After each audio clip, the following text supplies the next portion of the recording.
C'est lundi et nous avons rendez-vous avec Arzouma Compaoré. C'est dans le cadre d'Afrotech.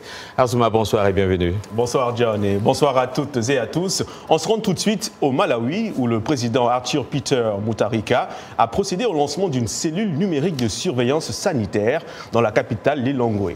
C'est une plateforme de logiciels destinée à aider le gouvernement à prendre des décisions éclairées sur les politiques et les programmes en matière de santé, notamment sur le VIH. Cet outil innovant vient renforcer les systèmes d'information nationaux grâce à une visualisation en temps réel des données issues de multiples ensembles. La cellule de surveillance sanitaire est une innovation capitale car en diffusant ces données en temps réel, celles-ci permettent une meilleure compréhension de l'épidémie de VIH ainsi que d'autres problèmes sanitaires dans le pays. C'est un outil important et, comme je l'ai dit tantôt, qui met un pas en avant pour le Malawi où environ 1 million de personnes vivent avec le VIH aujourd'hui. Le pays espère en finir avec l'épidémie de sida d'ici 2030. Chaque lundi, un rendez-vous que nous attendons, c'est le focus de la semaine Arzouma. Eh bien, John, les innovateurs kenyans misent sur les technologies numériques pour attirer les jeunes vers une agriculture dominée en partie par la population vieillissante. Une pénétration de téléphonie mobile de 98% selon les dernières données de l'autorité de communication du Kenya. Le téléphone portable s'avère un outil important de vulgarisation dans les régions où de tels services ne sont pas disponibles. C'est un reportage que je reprends pour vous dans Afrotech. C'est de Sarah Kimani. Suivez plutôt. Penina Wanja a constaté elle-même le défi que cela représente d'élever du bétail sans l'aide d'un professionnel. En tant qu'agent de vulgarisation en exercice, Wanja a remarqué un manque d'informations qui forçait les agriculteurs à tâtonner avant de se rabattre sur des séries d'essais et d'erreurs dans leurs activités agricoles quotidiennes.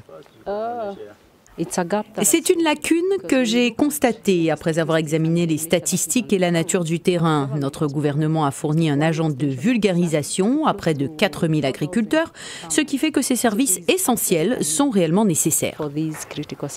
C'est alors qu'elle a créé DigiCow, une application de téléphonie mobile offrant aux agriculteurs des conseils d'experts avec la possibilité de tenir des registres à jour.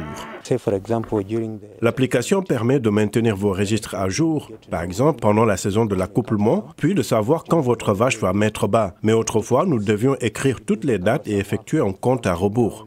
Selon la Banque mondiale, 80% de la population du Kenya est composée de petits agriculteurs.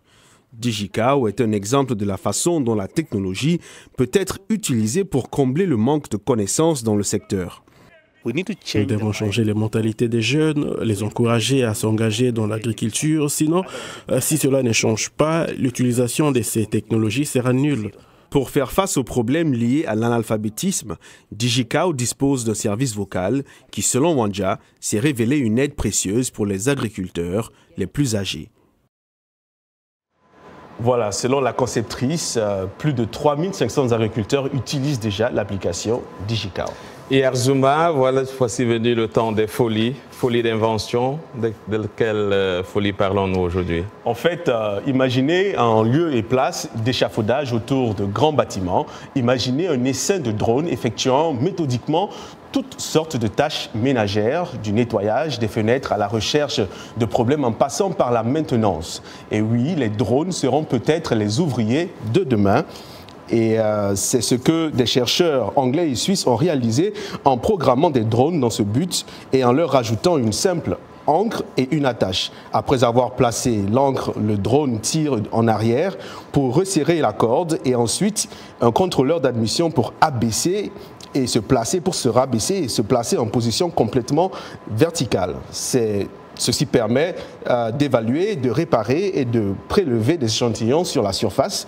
Ces drones, comme je le disais tantôt, sont également en mesure de surveiller en permanence de grandes structures et surtout leur gestion et leur maintenance de routine est à un coût réduit. Voilà John, c'est tout pour Afrotech d'aujourd'hui. On se dit à la semaine prochaine. Merci Arzouma et on vous retrouve donc la semaine prochaine.